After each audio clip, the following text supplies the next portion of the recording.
Bonjour tout le monde et bienvenue dans ce nouveau calendrier de l'Avent. Nous sommes le 11 décembre, donc le chiffre 11, donc le 11e jour, donc un manga en 11 tomes. Et donc j'ai décidé de parler des Fleurs du Mal de Shuzo Oshimi. Comment dire?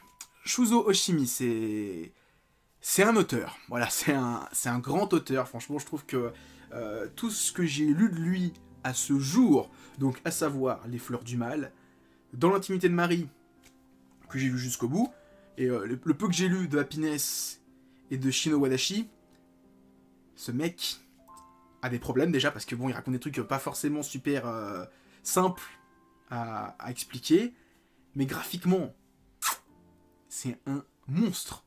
Il fait des trucs, mais sur son Twitter, je vois des trucs sur son Twitter, où il s'amuse, en fait, il a un style en fait assez particulier, alors c'est pas trop dans ce manga-là, mais dans les nouveaux, en fait, il trame quasiment plus, et en fait, quand il veut faire des ombres, il fait plein de hachures, donc il fait plein de traits, et tu le vois sur son Twitter, il fait une ombre, il passe 2 minutes à faire plein de petits traits, et ça rend super bien. Toi, tu fais ça, c'est dégueulasse, mais lui, c'est super bien, et donc, Les Fleurs du Mal, c'est le premier ou peut-être deuxième titre qui est sorti chez nous. J'ai un doute si c'est Dans l'intimité de Marie chez Akata qui est sorti en premier. Je ne saurais pas dire, mais en tout cas, c'est un des premiers titres. Maintenant, on a Happiness qui est sorti chez Pika. Il y a, à ce qui paraît, Shiro Wadashi qui va sortir, je ne sais pas chez qui, je ne sais pas quand. Donc, Les Fleurs du Mal chez Kiyun. Donc on suit alors l'histoire de Takao, un jeune garçon qui adore lire des romans, et son œuvre préférée c'est Les Fleurs du Mal de Charles Baudelaire. J'avais un doute, c'était pas avec un autre auteur.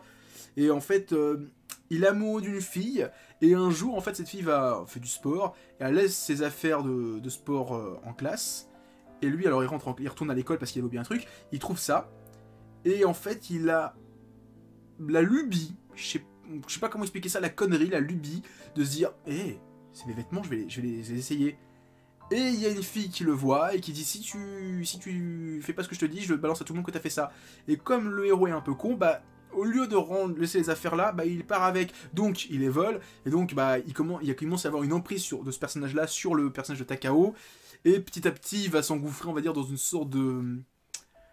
Comment dire, il va pas une dépression, mais voilà, il va y avoir, c'est vraiment pas forcément du harcèlement scolaire, mais il y a une sorte de harcèlement moral qui se crée, et après c'est même plus du harcèlement en fait, il y a une sorte de plaisir en fait, il commence à avoir un plaisir d'obéir à ce personnage-là qui est sur la couverture, de répondre à ses souhaits, il commence à avoir une sorte de lubie malsaine, et tout ce qu'il y a autour, enfin tous les personnages qui vont graviter autour, un petit peu aussi par exemple, sans trop spoil, on va dire, la fille à qui il vole les vêtements, ben il doit plus ou moins, on va dire, s'amuser avec elle, on va dire. Parce qu'elle dit, bah si t'es amoureux d'elle, si tu kiffes cette fille, jusqu'à sentir sa culotte, ben demande-lui de sortir avec toi. Donc il le fait.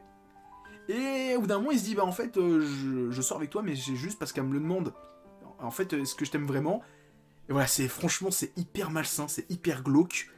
Et graphiquement, franchement, il a une patte. Même si maintenant, en revoyant, c'est un de ses titres, un des plus anciens qui est en France, c'est plus vieux que Marie, ben, ça a pris un petit coup de vieux en fait. Maintenant, quand je vois Happiness et Shimoewashi, je me dis, on reconnaît son style. Ces personnages un petit peu, on va dire, un petit peu, ouais, ils ont 14-15 ans, ils ont les cheveux noirs, un petit peu en coupe au bol, les lunettes, un petit peu victime sur les bords.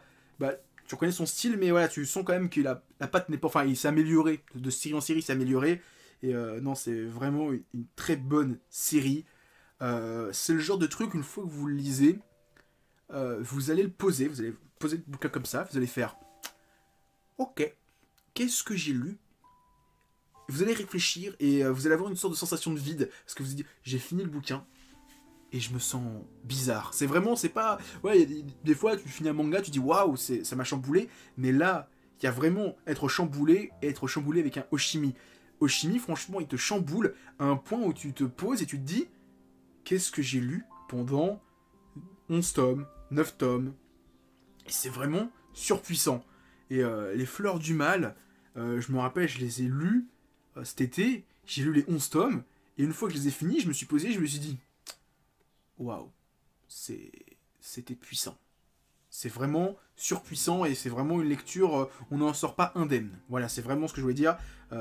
Lisez Les Fleurs du Mal, c'est bien. Donc voilà, c'est tout ce que j'avais à dire. Avant de vous quitter, pensez à mettre plein de pouces bleus, partagez la vidéo et laissez des commentaires. Et surtout, en description de cette vidéo, vous trouverez des liens pour aller sur mon Facebook, mon Twitter et mon Discord. Allez, à plus tout le monde et continuez à lire des mangas.